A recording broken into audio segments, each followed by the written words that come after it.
students, welcome back to the Arya's Hub of English Language where you can learn each and everything about this language. Today we are going to discuss two verbs which are begin and start. You all know that these two verbs are exactly same in meaning, but still there are a few cases where we have to understand exactly which word is used in which type of context. So let's get started. So the first usage of begin and start is we can use begin and start to mean the same thing, जो कि मैं आपको पहले ही बता चुकी हूँ.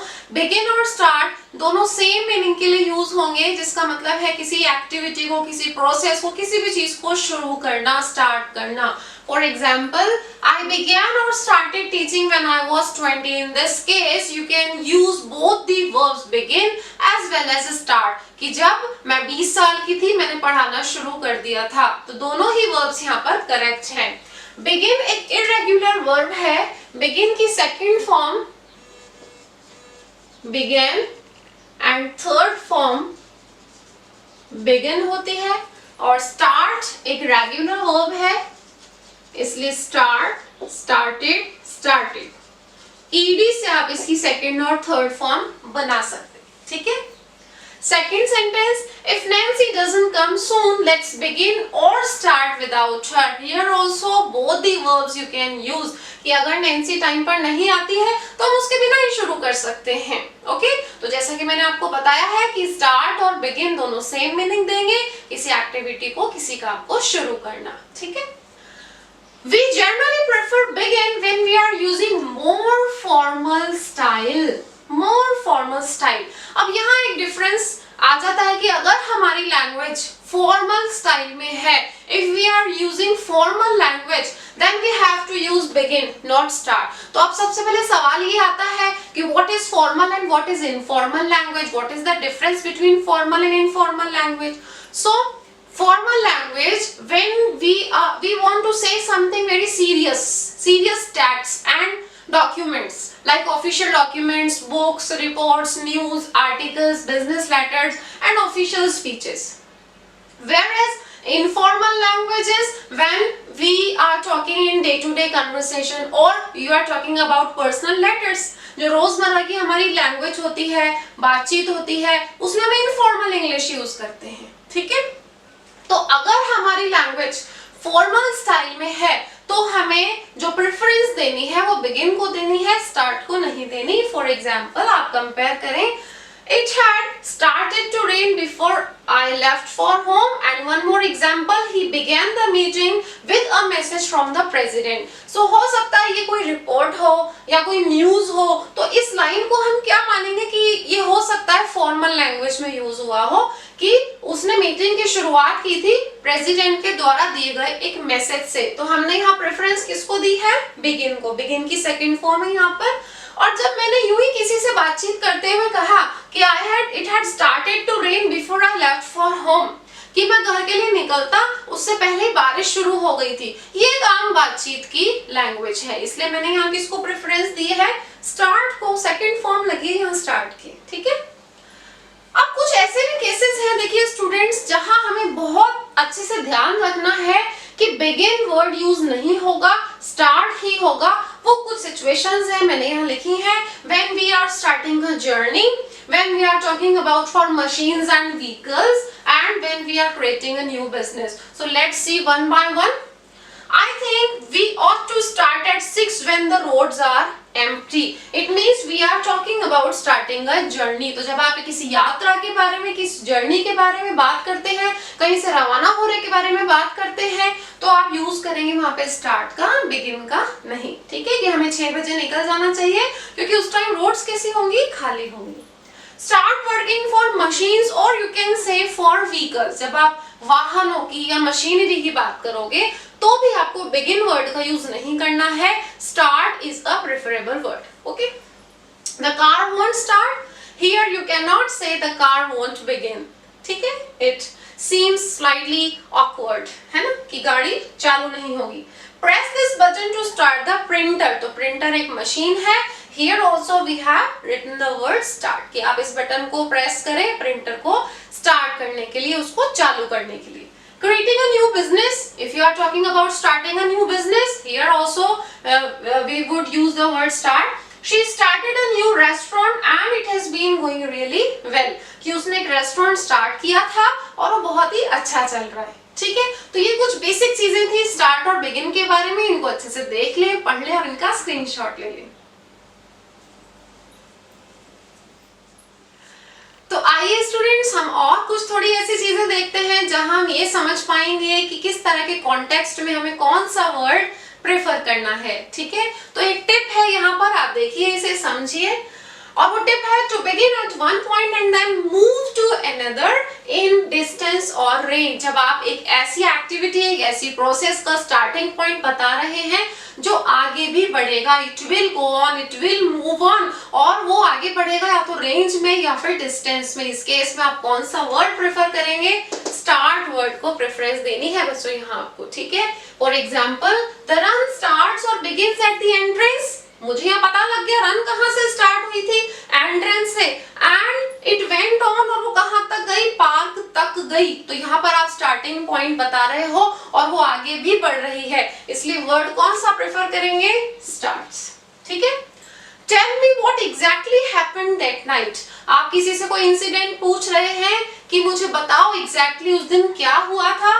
और start और बिगिन एट द बिगिनिंग, शुरुआत से शुरू करो. मतलब आप एक कहानी, एक घटना जब शुरुआत से बताना शुरू करोगे तो you will go on, you will move on, आप आगे भी तो बढ़ोगे उसमें. ठीक है, इस तरीके से यहाँ आप देखोगे वर्ड कौन सा लिखोगे? स्टार्ट. और वैसे भी देखिए स्टूडेंट्स, अगर आप ऐसा लिखते हैं बिगिन एट द बिगिनिंग, तो ये बहुत ऑकवर्ड सा एक कॉम्बिनेशन लग रहा है. ठीक है ना, तो यहाँ वर्ड कौन सा लिखेंगे? स्टार्ट एट द बिगिनिंग, शुरुआत से शुरू करो. Ticket prices start or begin from 500 rupees and go up to 5000 rupees. यहाँ भी आप क्या कर रहे हो? शुरुआती पॉइंट बता रहे हो कि टिकट की जो कीमतें हैं वो कहाँ से शुरू होती है? 500 रुपए से, और कहाँ तक जाती हैं? 5000 रुपए तक जाती हैं. इसलिए यहाँ भी आपको वर्ड प्रेफर करना है स्टार्ट. ठीक है, He started or began as a secretary but ended up running the department. उसने शुरुआत तो कहाँ से की थी? देखो, सेक्रेटरी जब वो था. ठीक है, एज अ सेक्रेटरी उसने शुरुआत की थी, और फाइनली वो किस प्लेस तक पहुंचा? डिपार्टमेंट को रन कर रहा था वो. तो एक प्रोसेस बता रहे हो कि उसने स्टार्टिंग की थी सेक्रेटरी से और उसने एंड अप कहाँ किया? वो किस प्लेस पर पहुंचा? फाइनली वो डिपार्टमेंट को रन कर रहा था. तो यहाँ भी आपने क्या किया है? You are moving on. ठीक है, तो इसलिए यहाँ भी आप वर्ड लिखेंगे स्टार्टेड. अब देखिए स्टूडेंट्स, ये तो हो सकता है, मान लीजिए मैं सेंटेंस लिखूं, he began his political career as a student.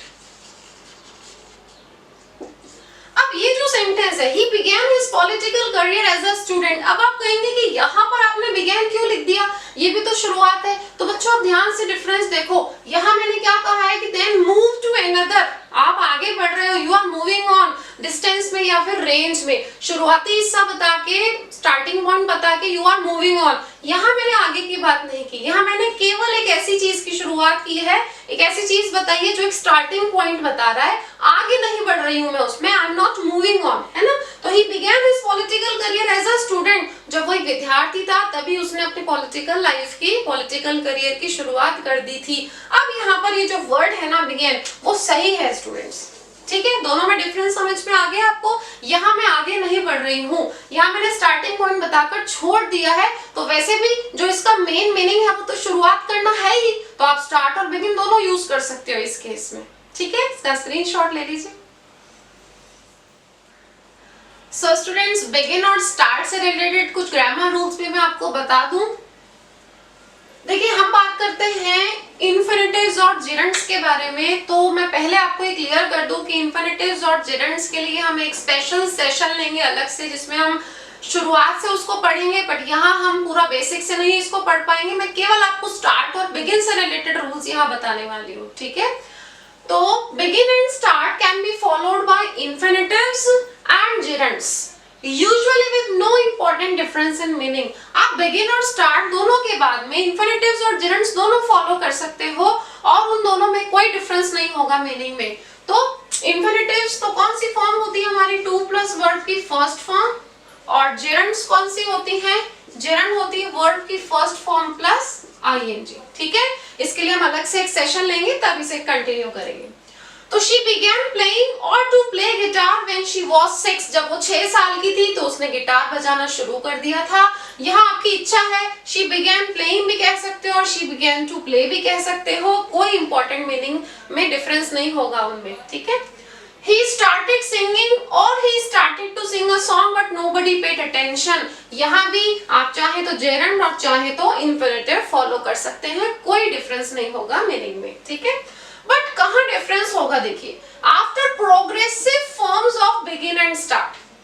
लेकिन अगर आप जो वर्ब ले रहे हो वही प्रोग्रेसिव है, मतलब बिगिन और स्टार्ट की ही अगर आईएनजी फॉर्म ले रहे हो तो फिर उसके बाद में आपको इंफिनिटिव मतलब टू प्लस वर्ब की फर्स्ट फॉर्म को ही लिखना होगा, जेरंड नहीं आप उसको उसके बाद लिख सकते। ठीक है, जैसे my cousin is beginning to learn और लर्निंग स्पेनिश, तो देखिए जो मेरी मेन वर्ब है वो ही कौन सी है, आईएनजी फॉर्म, तो मुझे इसके बाद में क्या फॉलो करना है, इंफिनिटिव, जेरंड फॉलो नहीं करेंगे। आप देखिए कितना ऑकवर्ड साउंड कर रहा है वो, my cousin is beginning learning Spanish, है ना।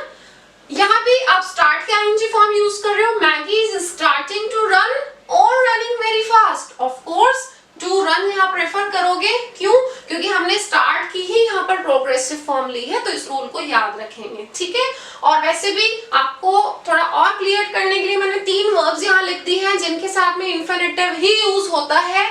तो infinitives are preferred with understand, realise and know. अगर ये 3 वर्ब्स यूज करते हो आप बिगिन और स्टार्ट के साथ तो आपको ध्यान रखना है कि इंफिनिटिव फॉर्म ही यूज करोगे, जेरंड नहीं करोगे।